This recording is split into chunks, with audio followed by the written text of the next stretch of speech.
Halo semuanya, perkenalkan nama saya Deborah Cecilia dengan NIM 18 1061 1017 dari Fakultas Hukum UPN Veteran Jakarta.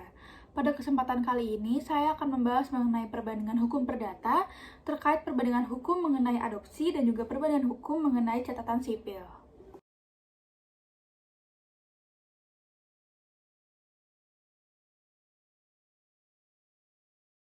Adopsi merupakan kata lain dari pengangkatan anak.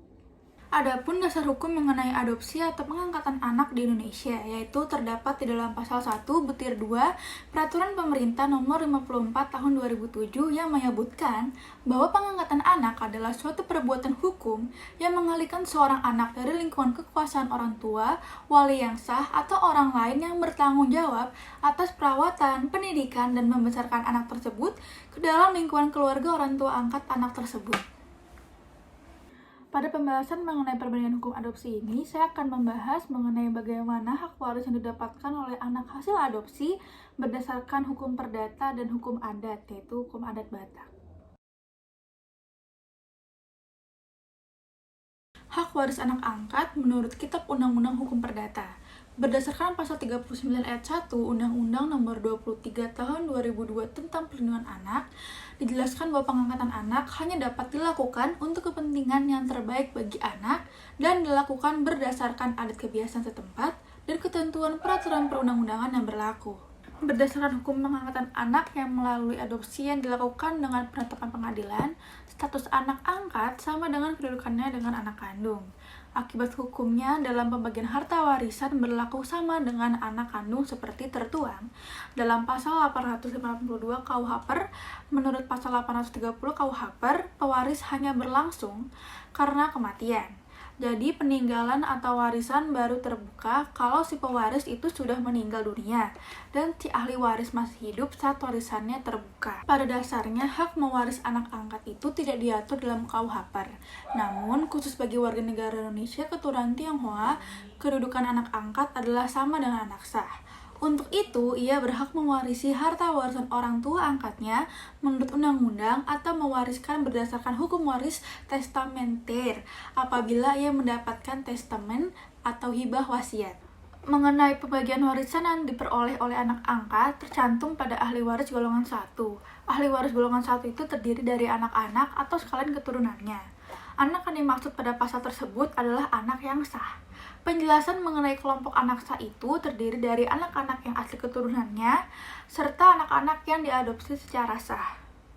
Adapun cara ahli waris mendapatkan hak warisannya berdasarkan KUH Perdata, hal tersebut dibagi menjadi dua macam, yaitu yang pertama, ahli waris menurut undang-undang ab instato berdasarkan pasal 832 KUH-PER. Ahli waris yang berdasarkan undang-undang ini dibagi berdasarkan dua bagian, yaitu ahli waris berdasarkan kedudukan sendiri dan juga ahli waris berdasarkan penggantian. Lalu yang kedua, ahli waris berdasarkan wasiat atau testamen berdasarkan pasal 899 KUH-PER. Yang menjadi ahli waris di sini adalah orang yang ditunjuk atau diangkat oleh pewaris dengan surat wasiat sebagai ahli warisnya. Wasiat dalam KUH-PER adalah pernyataan seseorang tentang apa yang dikehendakinya setelah ia meninggal dunia. Pada asasnya, suatu pernyataan kemauan terakhir itu ialah keluar dari satu pihak saja, dan setiap waktu dapat ditarik kembali oleh pewasiat secara dengan tegas ataupun dengan diam-diam. Selanjutnya, penjelasan mengenai hak waris anak angkat berdasarkan hukum adat Batak. Hukum waris adat itu merupakan hukum adat yang memuat garis-garis ketentuan tentang sistem dan asas-asas mengenai hak waris. Adat Batak termasuk ke dalam ciri masyarakat patrilineal.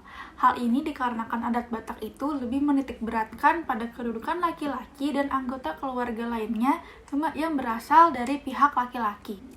Namun untuk hal mengenai hak waris ini, baik perempuan maupun laki-laki, hal tersebut tetap akan mendapatkan hak warisnya. Jadi bagi anak hasil adopsi tersebut dapat mendapatkan hak warisnya, baik secara perdata maupun secara adat Batak.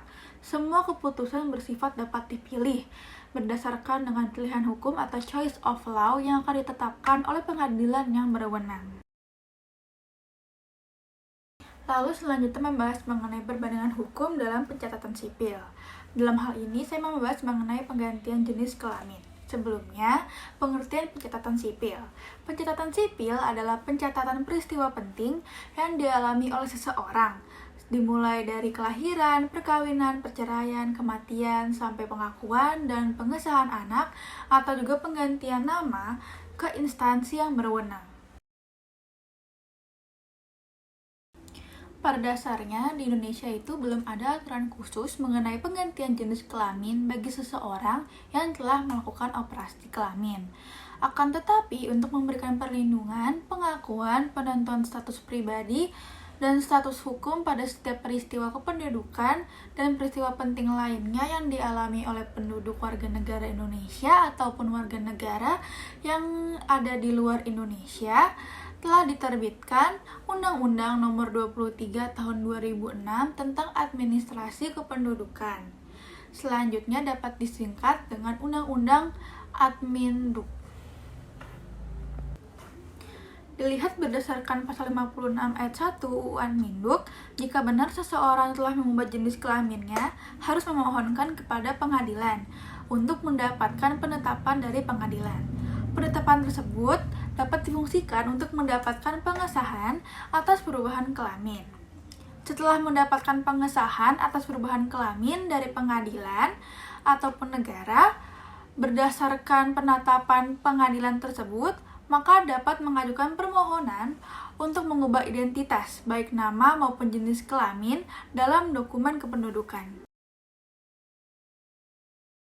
Kemudian, setelah melalui seluruh prosedur tersebut, maka seseorang yang telah melakukan operasi kelamin, baik operasi penggantian kelamin maupun operasi penyempurnaan kelamin, dapat memiliki identitas baru yang tercantum dalam dokumen kependudukan. Dokumen kependudukan tersebut sangat diperlukan sebagai suatu penegasan status seseorang, yaitu menjelaskan bahwa seseorang itu laki-laki atau perempuan. Karena dari hal tersebutlah status demikian sangat diperlukan apabila seseorang ingin melangsungkan perkawinan dan menjelaskan status perkawinan serta identitas pekerjaan dan lain hal sebagainya untuk memenuhi kebutuhan hidup sebagai warga negara semestinya. Sedangkan untuk di Jepang, peraturan mengenai penggantian jenis kelamin didasarkan pada Mahkamah Agung Jepang yang memutuskan bahwa aturan untuk mewajibkan transgender melayani proses sterilisasi ketika mengajukan penggantian status jenis kelamin sebagai hukum yang sah secara konstitusional. Pihak pengadilan beralasan keputusan diambil itu agar mengurai kebingungan dalam keluarga dan masyarakat. Berdasarkan Undang-Undang tahun 2003 tentang kasus-kasus khusus dalam penanganan status gender untuk orang dengan gangguan identitas gender, kaum transgender Jepang yang ingin mengubah jenis kelamin di dokumen resminya harus memenuhi persyaratan tertentu, yaitu yang pertama mengajukan banding terlebih dahulu ke pengadilan keluarga, harus mengajang, tidak punya anak, harus menerima diagnosis gangguan identitas gender itu sendiri, dan tentu saja menghilangkan organ reproduksi bawaannya atau sterilisasi agar memiliki organ genital dari jenis kelamin yang diinginkannya. Berdasarkan penjelasan di atas, adanya perbedaan mengenai penanganan penggantian jenis kelamin di dokumen resmi antara Indonesia dengan Jepang sangatlah signifikan. Di Indonesia sendiri, hal ini lebih mudah dan dihargai dibandingkan dengan hukum yang di Jepang. Sekian video pembahasan mengenai perbandingan hukum perdata dalam perbandingan hukum adopsi dan juga perbandingan mengenai pencatatan sipil yang dapat saya sampaikan. Kurang lebihnya mohon maaf, terima kasih atas perhatiannya. Sehat-sehat selalu.